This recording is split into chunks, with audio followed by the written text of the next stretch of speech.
Good afternoon, everyone. Thanks for coming to our side event, our book launch today. This is the side event, the book launch for this book, the WTO Agreement on Sanitary and Phytosanitary Measures, a Commentary, and it's the second edition. We are lucky enough to have the author of the second edition with us here today, Professor Łukasz Gruszczyński, who has, as I said, written the second edition of the book. The first edition was written by Professor Joanne Scott. So to give you a little bit of an overview of how we will structure this session, first Łukasz will give an introduction of the book and what it covers. And then we have two discussants. You all know Tayuti Kmena, the chairman of the SPS Committee, and myself, Christiane Wolf, the secretary of the SPS Committee. We will act as discussants and make some comments on the book.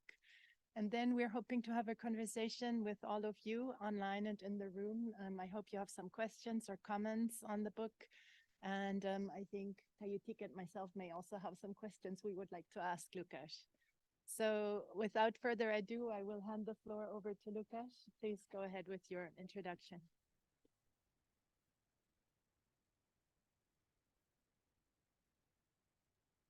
Good afternoon, everyone. I would like to start by thanking for inviting me here and having this opportunity to discuss the book with you. And I prepared a short presentation that I'm going to use. And after that, as Christine said, we are going to have a discussion. So let me just share.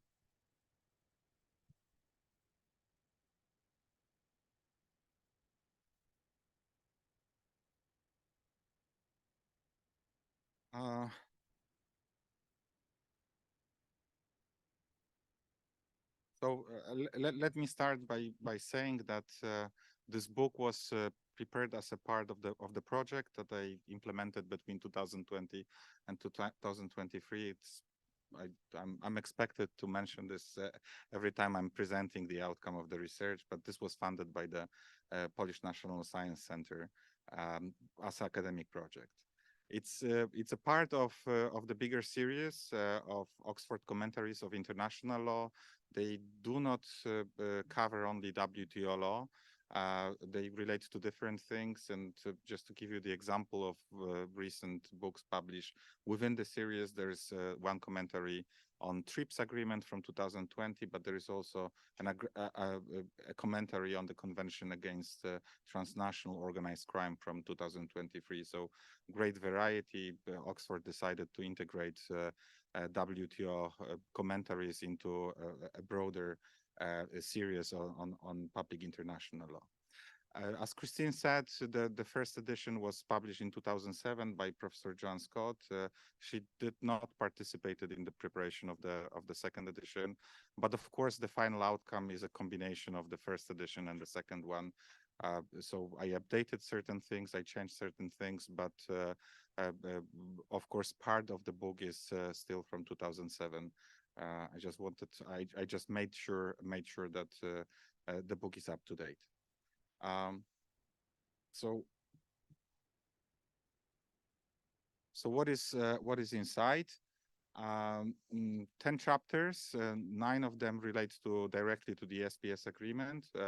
One goes outside of the SPS agreement because I'm looking at the SPS chapters in regional trade agreements, in FTAs. And of course, it was not possible to look at all of them. So I did some selection and I cover 6 of them. I will come back to this in a moment. What kind of things I'm discussing? You see here the table of content.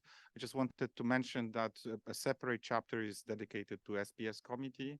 I found the activities of the committee absolutely fascinating. It's especially for the lawyer, is a completely different world, which is based on cooperation and consultation, not so much as dispute settlement. So it was a great adventure for me to look also into the activities of the SPS committee in details. Of course, I'm addressing the major issues from the agreement, so science and the SPS, Article 2.2 and 5.1. I'm also talking in a separate chapter about 5.7, so provisional SPS measures. I'm talking about additional obligations that are included in Article 5. Uh, of course, transparency, control, inspection. Uh, I'm also talking about international standards. And again, this is the part where I go outside of the SPS agreement because I also look at the standard setting organizations and how the standards are formulated, how they are adopted, how they are changed and amended. And the last chapter is about developing countries and SPS agreement. And don't get me wrong, the development dimension of the SPS agreement is discussed in different chapters. I simply thought that it would be good to also to have a separate chapter on those issues.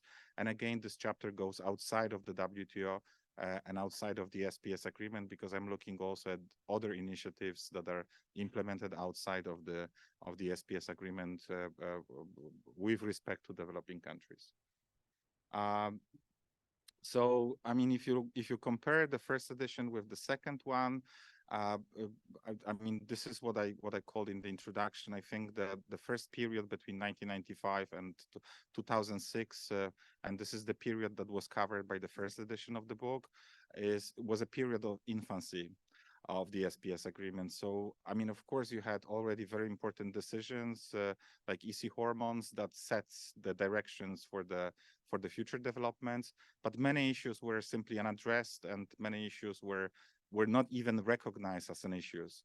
I was able to look at the more developed case law. From 2007 to 2022, we had 10 additional disputes, and of course, it means a lot of normative material to be analyzed. We also have a lot of activities on the side of the SPS committee, many decisions that were adopted during that time, and of course, we also had 3 reviews of the operation and implementation of the SPS agreement since 2007. So all of those things are included. Since a case law, but also at the level of the activities of the SPS committee was so rich, I decided to somehow divide the initial chapter that was dealing with science and provisional measures into 2 chapters. So right now there is a full-fledged chapter on provisional measures. I think there are a lot of interesting things when it comes to uncertainty, when it comes to insufficiency of scientific evidence and other requirements that are provided by Article 5.7. I'm also, and this is something that was not covered by the first edition, I'm dealing with the standard of review that became a prominent topic in the context of WTO, but especially in the context of SPS and TBT agreement. So to what extent the dispute settlement bodies like panels and appellate bodies should go into the substance of the evidence submitted by the parties to the proceeding, to the dispute. And of course, something that is connected with the standard of review, so use of scientific experts.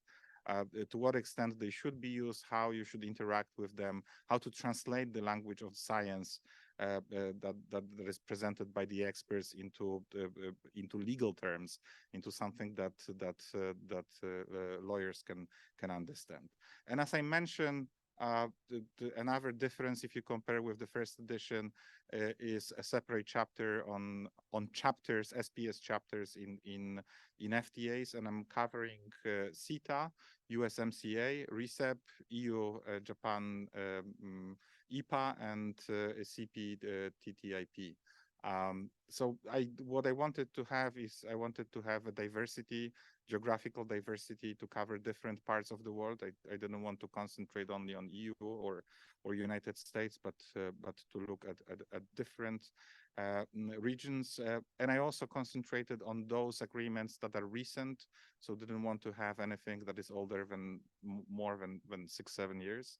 And at the top of this, I also choose those agreements that have actually well-developed SPS chapters. So you have FTAs that are more recent, but they simply repeat what is included in the SPS agreement. So at least from the scientific point of view, this was not so much interesting for me. And again, as if you compare with the first edition, there's much more on special and differential treatment in the new edition. So I mean, so this is all what I wanted to say generally about the book, and there are different themes, there are different problems that I'm trying to deal with the book, but since our meeting is short, I simply decided to pick up two that might be interesting for you. So the first is what I called a cooperative regulation in the WTO. And I think SPS committee is an example of such kind of cooperative regulation. And the second thing is our chapters, SPS chapters in FTAs, and how do they relate to SPS agreement, whether we have some kind of contradiction between things that are agreed between the parties at the bilateral level, and whether this pose any kind of challenge for WTO and SPS agreement and SPS committee.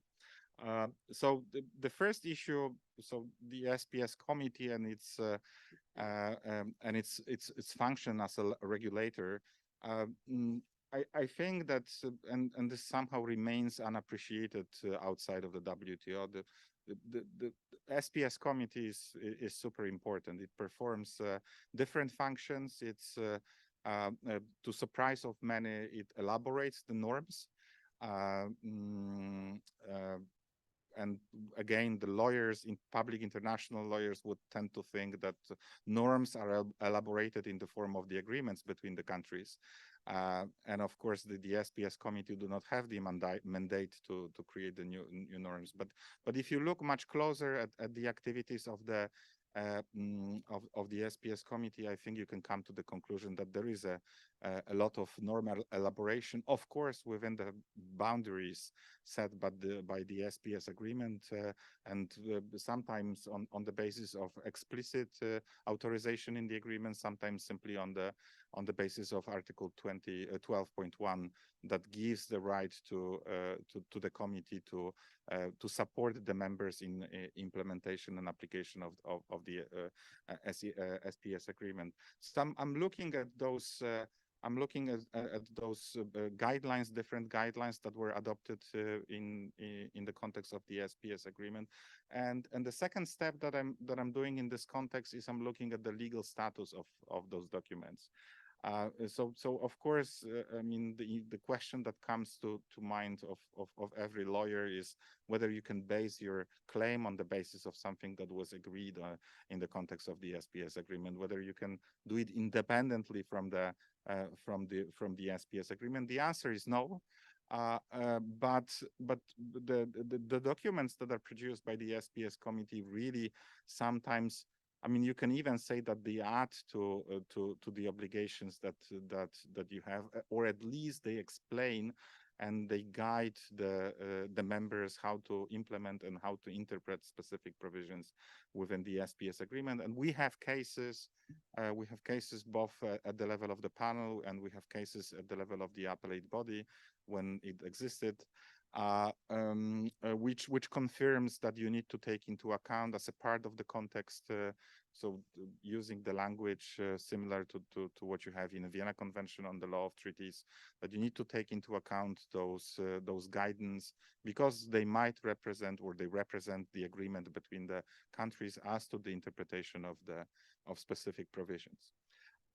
The second function, and I think it's equally important, and again, this is something underappreciated by lawyers, is that there is a lot of things going on, not so much at the level of norm creation, but at the level of information exchange and peer review. So my claim was that countries do learn from each other. that sometimes changes are possible at the level of the SPS committee, or perhaps the discussion is started at the level of SPS committee and then it continues at the bilateral level. But SPS committee is surprisingly good in resolving the disputes that they do not end up in the formal dispute settlement.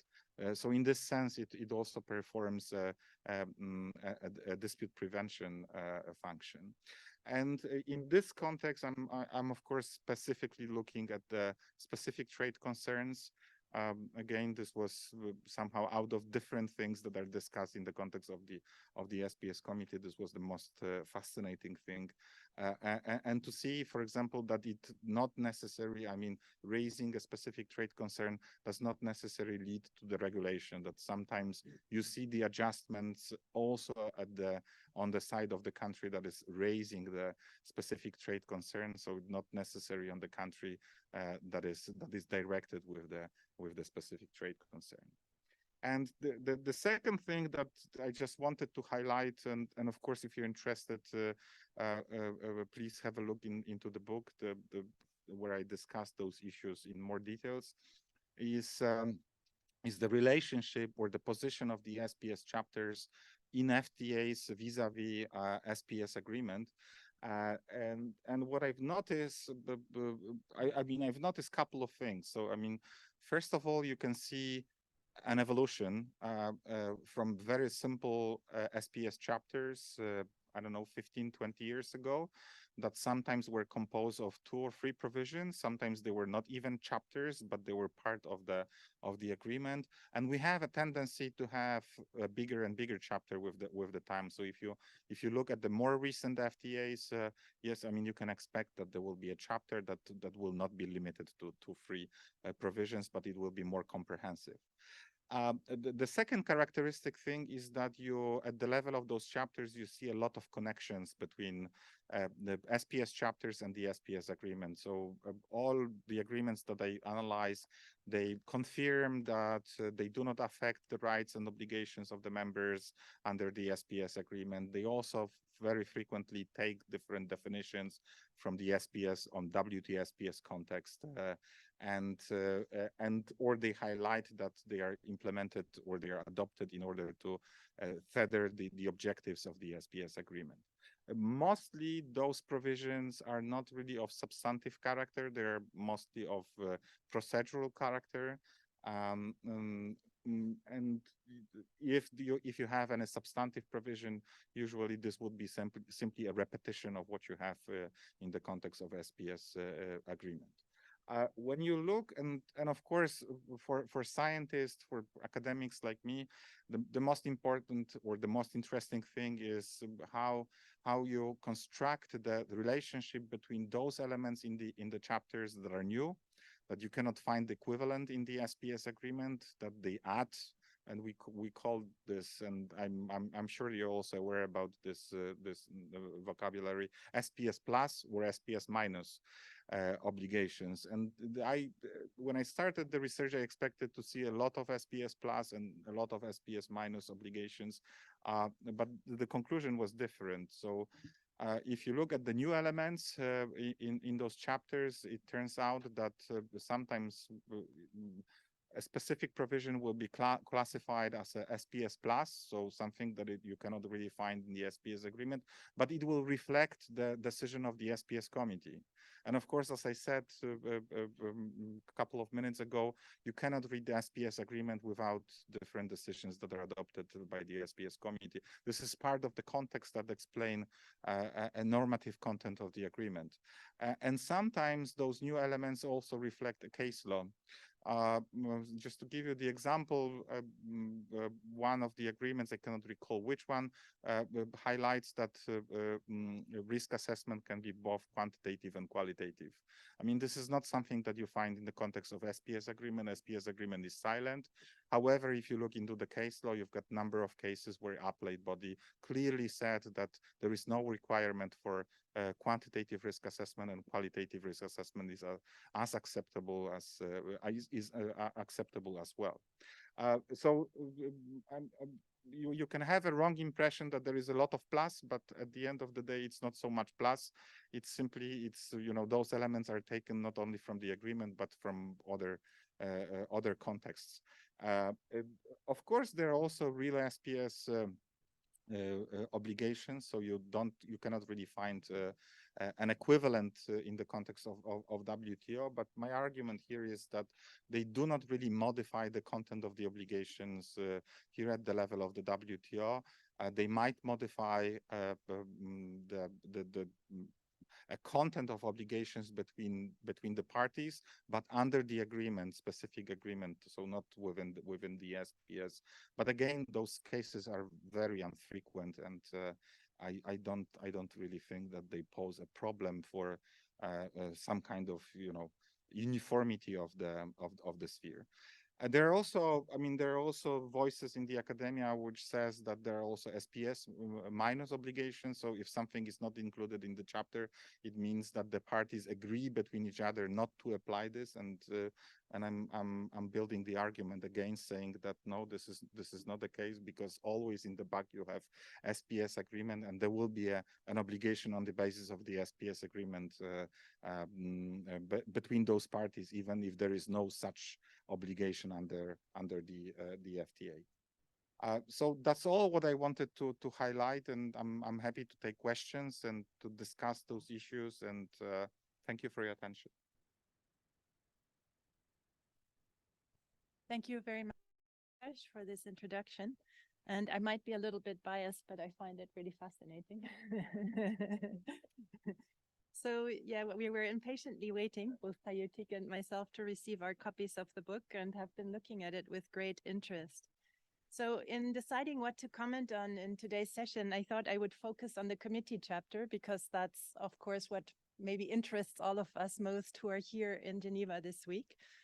And I must say, I found it kind of strangely thrilling to read about what we do every day, but from a different perspective, from an outsider's perspective, and putting it in different words sometimes than we use, or thinking about it in a different context than we normally think about what we are doing.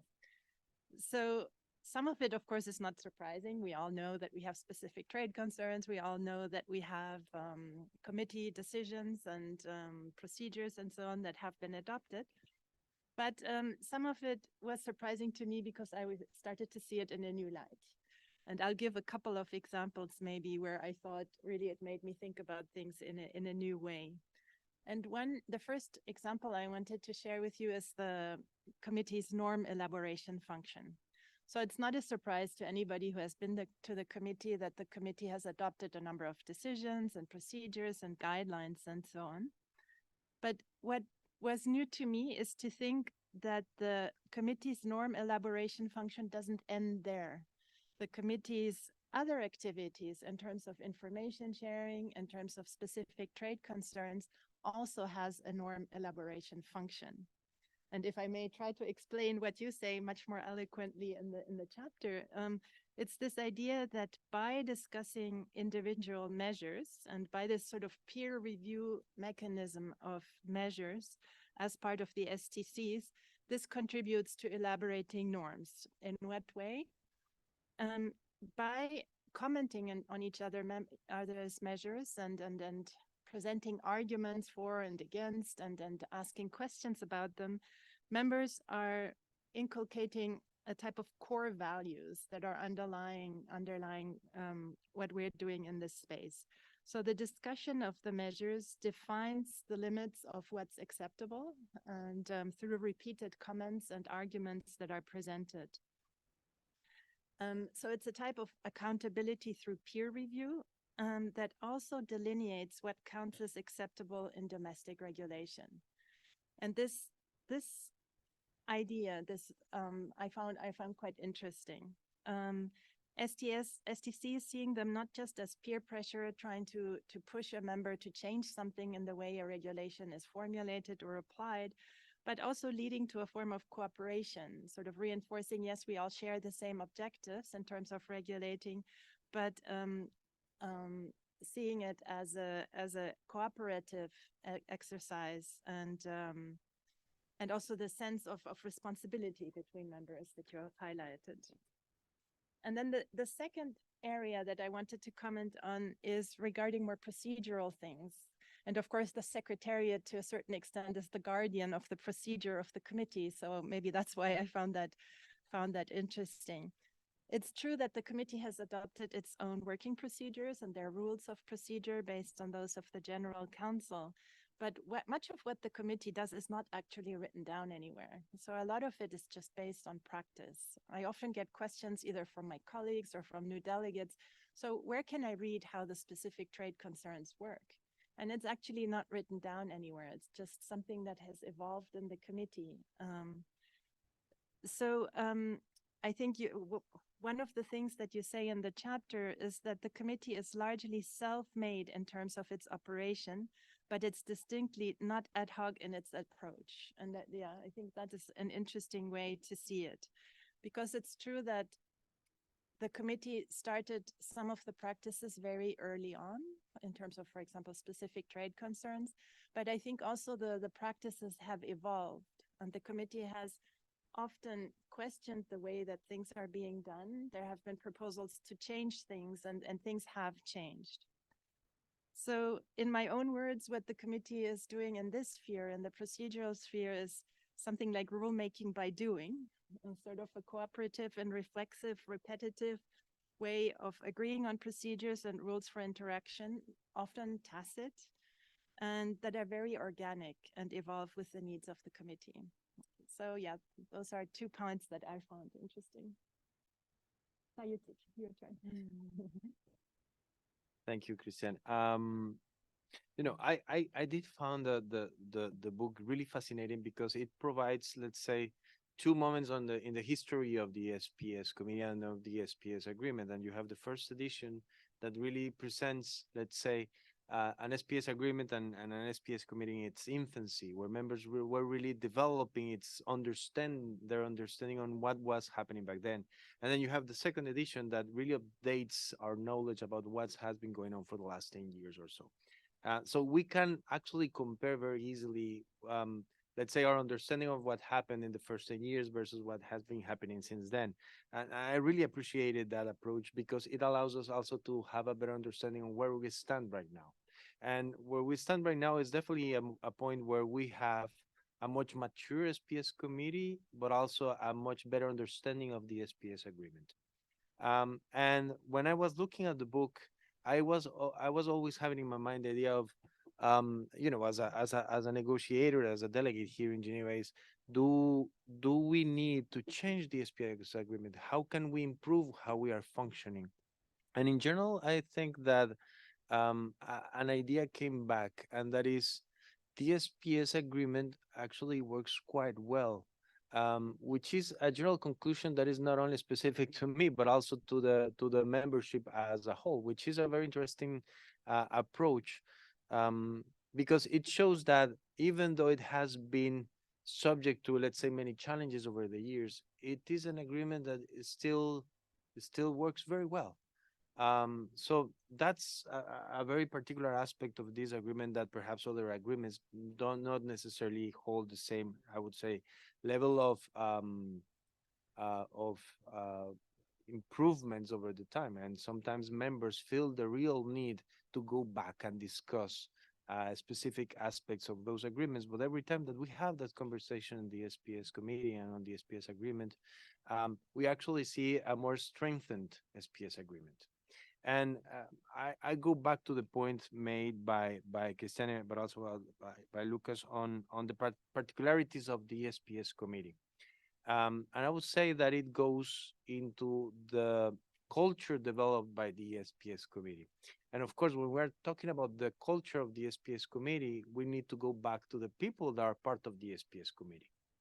And this is a very interesting aspect of that, because the delegates that are part of the SPS committee are usually delegates that are, let's say, science-based. They are part of that community that is part of the scientific element of the institutional national frameworks. So we're talking about here about sanitary and phytosanitary authorities. And this is not necessarily the, I would say, the profile of many of the delegates here in Geneva, which are, let's say, foreign affairs or trade delegates that are not necessarily trained into dealing with the specificities of sanitary and phytosanitary issues. And yet, when we discuss the SPS committee, we have the synergies between the scientific community and the trade community that works very, very well. And this is something that is very peculiar to the SPS committee that you don't see necessarily in other committees at the WTO. And this culture of these delegates has definitely shaped the way we work and the way we see the agreement, the SPS agreement. And once again, it is a very peculiar approach, one that is very pragmatic, that is, of course, always based on science, but also one that is very solution oriented. And I go back to the point made by Christian and by Lucas about the workings of the SPS committee and on how we perceive the SPS agreement. Um, on the issue of STCs, because one thing that struck me when I was reading the issue of STCs in the book is the fact that it is indeed used as a way for us to, let's say, have a dialogue on the limitations of our understandings too, but also on how to cooperate better. And the fact that so many STCs have been solved through an exercise on improving the compliance of the exporter, it showcases the fact that at the end of the day, the delegates that are part of this conversation are solution oriented. What they want is to actually make trade happen by making sure that there is a respect of the science and that there is a compliance on those scientific basis. Once again, very peculiar. The SPS committee, when I was reading the book, I also got that feeling that this is indeed a very peculiar thing we have here. I would say a very precious one too. And it came to mind, and I will let that question to Lucas to answer. How much of that culture, of that approach, can be translated to other committees, to other elements of this organization? Because indeed, the SPS committee is kind of sui generis, but it has elements that are also part of other parts of the conversation in the house. We have the TBT committee, we have the trade facilitation agreement, and the committee itself. Of course, there are elements of market access, but which positive elements that we have can be translated into other elements of the WTO, the best practices we have. And this is something that we've been discussing very recently, which parts of the best practices that we have can be implemented somewhere else in the house. And I'm not talking necessarily about the procedures only.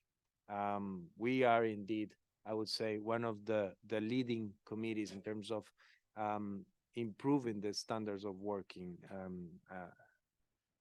procedures, let's say, of the organization. But beyond that, about the culture itself. And after more than 20 years of having the committee, we have a culture. Now, the last point that I would like to make is on the challenges. And I wouldn't call them challenges, but it is an interesting part of the book that we have a very specific chapter on what's happening, let's say, outside of the SPS agreement. And here we're talking about RTAs, private standards. And of course, in the mind of delegates, we have the conversations about sustainability, about food security, and how we can deal with all of these elements in a manner that is coherent with the SPS agreement. And this is a conversation that we are having even today, let's say. I will be very interested in hearing from you, Lucas, on which type of answers can we get, both from the part on, let's say, the lawyer's part, the disputes on this part of the conversation, but also on your insights from the book itself on how we can, let's say, approach these conversations in the near future. And here I of course note that we have the SPS declaration work program that we are having actually this conversation. This is what some of the elements that we're having. I will be very interested on having your perspective on those two elements. Thank you very much. Thank you. I think there was a question there already for Lukasz. Do you want to answer it and then we open the floor, or should we collect a few more questions from the floor first? I can answer. Okay, and then, so think of your questions, everyone, and I'll give the floor to Lukasz. I mean, thank you for those very nice comments, and I really appreciate that you like the book. I mean, of course, the question that were put here are super complex, and it will be very difficult to answer them in a short way. I mean, what I can say is that I wouldn't overestimate the relevance of WTO and especially of SPS committee when it comes to the question of sustainability, environmental protection, and food security. This is probably something that should be dealt with in different fora, including WTO. So of course there is a dimension that that relates to trade, but this is something that you cannot really resolve only within the WTO, and you need to have an engagement of different actors. I don't see, at least when you look at the SPS agreement, so I don't really want, since this is a session about commentary to the SPS agreement, I don't really want to go outside of this. But if you look at different obligations that you have in the SPS agreement and the activities of SPS committee, I don't really see any obvious contradictions between the obligations of the SPS agreement and things like food security or environmental protection or sustainability and so on. Actually, I think that at least the principles that you find in the SPS agreement, that measures should be based on science and that you need to have scientific justification, that you need to choose without the need to compromise your appropriate level of protection. You need to choose from those options that are less trade restrictive. I think, this philosophy is actually supportive when it comes to things like food security or environmental protection. So I think the SPS agreement and SPS committees are on the good side of the history in this respect. And the first question was how much is possible to probably to pass part of the culture that is characteristic for the SPS committee to other bodies of WTO. I think there is a natural limit of what can be done and what kind of practice and what kind of approach, attitude can be passed to other committees. And probably this is connected with the fact that yes, I mean, the SPS committee is composed of experts, and a lot of discussion which is taking place in the committee is a technical discussion where it's possible to concentrate on technical aspects, and you don't necessarily need to go to high politics, which infiltrates other bodies. So I mean, from this point of view, I think yes. I mean, when you think about TBT committee, probably this is the closest committee to the SPS, and it has also a similar culture. And yes, you can concentrate on technical issues. You can concentrate on technical aspects, and I suppose in such kind of environment, it's much easier to get the compromise. And it's much easier to build a certain culture of collegiality, and this might be difficult in other contexts. Thank you, Lukasz. I see that there's a question from the floor. Tankai, do you want to briefly introduce yourself? Thank you. Thank you for this interesting presentation and to discuss insight to this book. I'm delegate from Chinese Taipei, and I have two comments and one question. The first one, I think according to the insight of Christian, I think this is also very interesting and new to me, that actually the discussions in STC also has the function of elaborating our rules and share our core values. And actually, this also remind me that when some members, more than one member, share the same concerns on certain STC, actually we had sometimes we had small group discussions. So in that configuration, we also discuss how we read this SPS agreement and share the same understanding to it. I think that's also helpful to build up this elaboration function you mentioned in your book. And the second observation is that actually, according to your study, especially on those in FTA, you don't really find some real SPS agreement plus and no SPS agreement minus actually. And I think it's explained that the SPS agreement is actually remained fit until now to tackle these SPS problems. So I think this also echo to Tatik's point that this agreement still remain fit even until now, even it was set up 20 years ago more. And the third one is a question that the committee has adopted a procedure regarding chair's good office, but it haven't been used even once, and then they're rarely being raised by members. So from your observation as an outsider of this committee, what's the reason? I think it must be very interesting to know your perspective. Thank you. Thank you, Takai. I think I will collect a couple of questions and then give the floor back to Lucas to reply. So I'll go next to you, John. You have the floor. Thank you, Christian. I'm Il Jung, Minister Counselor for Agriculture, like Korean mission. I have two main questions, and one is some kind of personal things like that.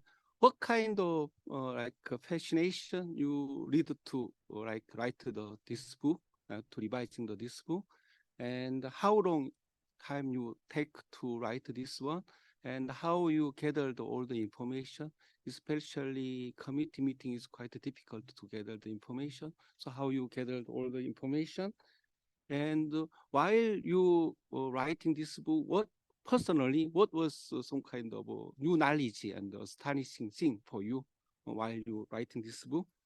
Another thing is some contents like you told that you compared with the other agreement like RCEP and CPTPP, and you told that it would be some kind of implication for the future SPS committee. So regarding the CPTPP, it is quite very strong regulations there. So what was in your point, what was the most significant change, difference from the WTO agreement?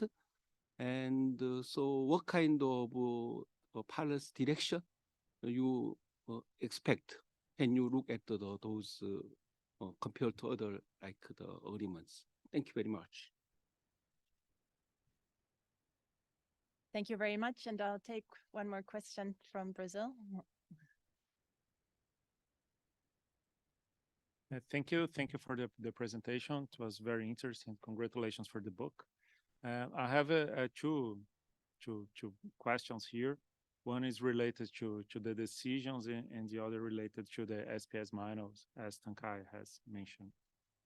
In which relate to the decision, I think there is another thing that is interesting on it, that it represents a consensus, and it may seem not that much, but that is important. When you have, for example, templates for notifications, it means that everybody agreed that that template was necessary.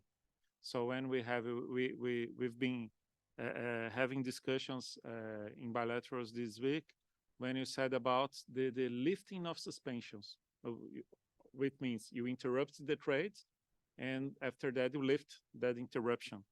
And should you notify it or not? We have a template for this notification. We can mark an X saying you are lifting. So it means everybody agreed that you should. Otherwise, it wouldn't be there. So I think this is an interesting way to say it's not an obligation, it's not an agreement, it was not signed by ministers, but everybody agreed that it was a good idea, at least. So I'd like to ask in this sense, from the examination of panels, what would you say is the contribution of the SPS committee decisions to that? And if you could mention an example, if you remember, if you have seen an example of decision being used or mentioned in a panel. In the other question related to the SPS minus, it was very interesting to bring it because I remember hearing about it when we are negotiating the FTAs. And I was warned, be careful with SPS minus clause because it reduces the obligation between the countries. I heard that, not from a lawyer. And the idea from then was that if you establish a weaker norm between two countries after the sign of the agreement that was in 1995, it would establish a different relation between these two countries.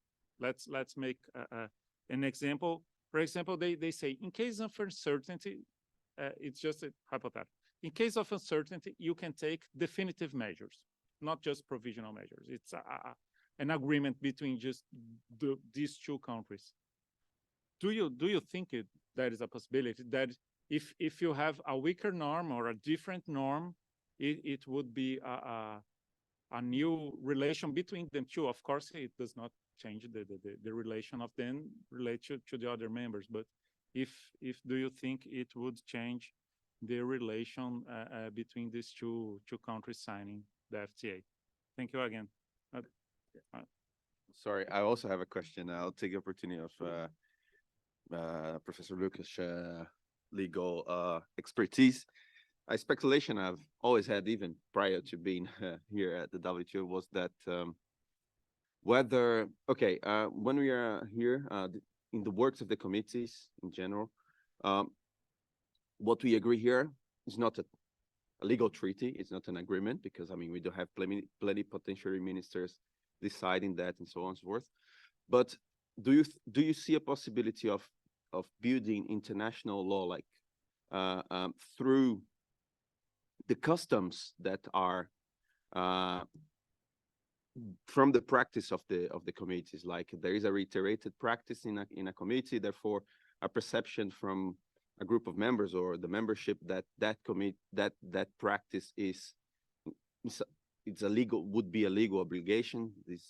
So whether this could, in terms of international law, create a treaty based on the sources of international law in the International Court of Justice agreement and so on. So do you see this as an avenue of possible way of producing norms and, I mean, having things enforced? I don't have any specific examples, just a broader theoretical speculation.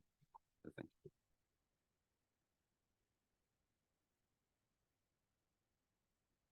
So yeah, I will try to tackle with the questions one by one. So starting with the question from Chinese Taipei delegate.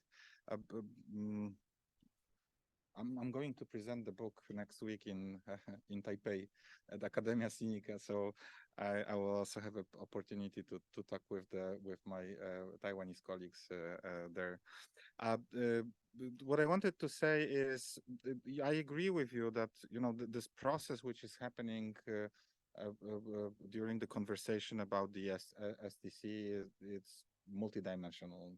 So it's on one side it's about clarifying the meaning. It's also about identifying the needs of and common understanding of WTO obligations, SPS obligations, and sometimes it's possible to resolve the problem that exists between the countries only on the basis of the discussion.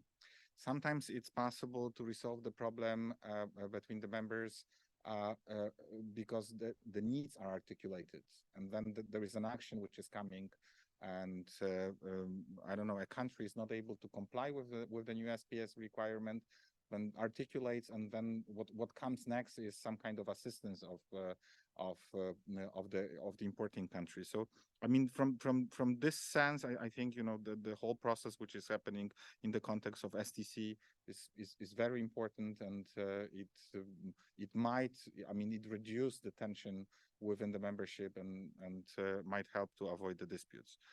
I just wanted to clarify one thing. I didn't say that there is no SPS plus. There are some SPS plus, but there are not so many as you would expect. And if you read the commentaries or reports of other authors, I think they tend to exaggerate the existence of SPS plus, and I was trying to show in the book that many of those SPS plus are simply taken from the decisions of the SPS committee, or they're taken from the case law, so they are not really SPS plus, but it's something that and when it comes to SPS minus, this is again, this is something that I will come back. I don't think that they exist. I mean, it's but let me keep this answer for the moment, because I will come back to this later. And the last thing, why the good offices are not used really, perhaps because the, you know, different mechanism that exists within the SPS committee, also as a part of STG, works so well. That there is no need, that if you want to talk about the problem, you can do it within the framework that exists, and with which the countries have the experience, rather than to refer to, you know, things like good offices under the chairmanship of the chair of the committee. As to the second set of questions, so I mean, you know, for me, it's somehow a comeback to the topic of the SPS agreement. This was also a topic of my PhD thesis, which I finished in 2008. So approximately, more or less, when the first edition was published, and I had a break. I didn't deal with the SPS issues. I moved to other things, and it was somehow fascinating to come back to see what has changed. I mean, what kind of things that you know, bothered me in 2008, whether they still bother me, or whether they were resolved, or whether there are other new things that I mean, we didn't really talk in 2008, for example, about private standards and SPS. There was a very little discussion about the standard of review and treatment of scientific experts. This is something that came only with the suspension report and Australia, New Zealand, Australia apples dispute. So there were also new topics, and I somehow thought, yeah, let's check after such a long break. Let's check how the things that created me as a scientist has evolved. So yeah, this would be the answer. I cannot really give an example. I mean, I'm happy to look into the book for the example of SPS plus when it comes to CP TTIP. I cannot. I mean, nothing comes to my mind at this moment, so I will need to look into the book to see where the big difference is, if there is any. As far as the third question, I don't really believe. So I mean, I understand that there are two camps. That, I mean, one camp is claiming that you can change the content of WTO obligations on the basis of bilateral agreements, and of course, this is something that will apply inter partes, and I don't really believe that this is the case. I don't think. I mean, you can have. I mean, you can undertake other obligations under other agreements, but this would be your obligations under other agreements. It will be not. You will not modify the content of the obligations that you have on the basis of the SPS agreement. So I mean, in this sense, I think, you know, preserving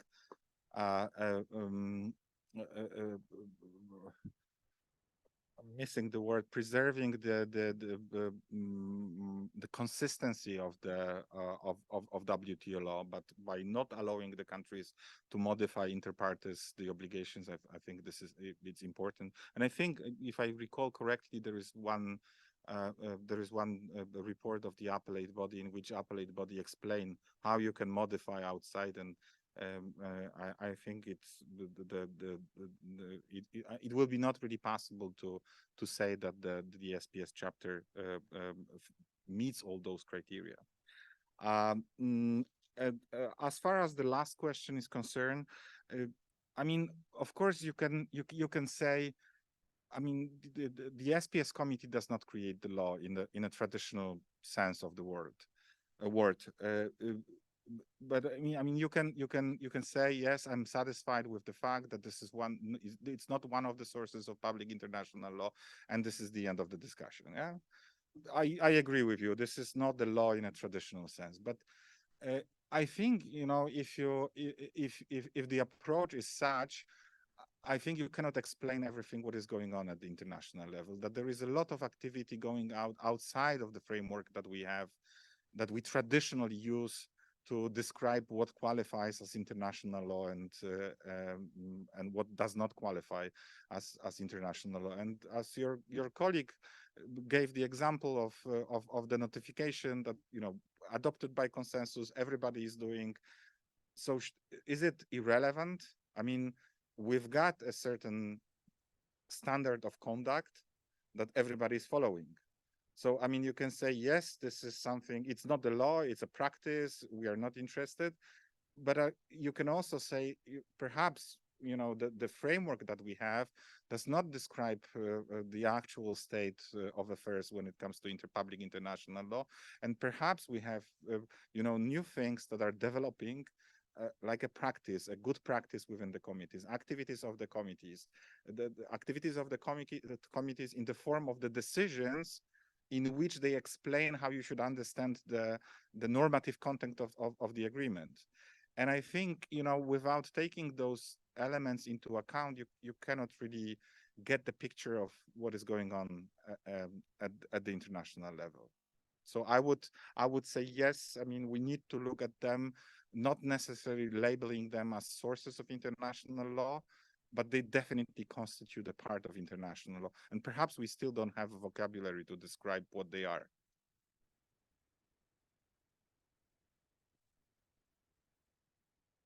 Thank you, Lukasz, for these responses. I'm sure a lot of people have more questions, including myself, but unfortunately we're out of time. So I would like to thank you very much for having come here to present the book to us. It's available in the WTO bookstore. We also had a discount coupon, I think, in the in the invitation to the side event. And Tayutik and myself will have to rush back to the SPS committee meeting.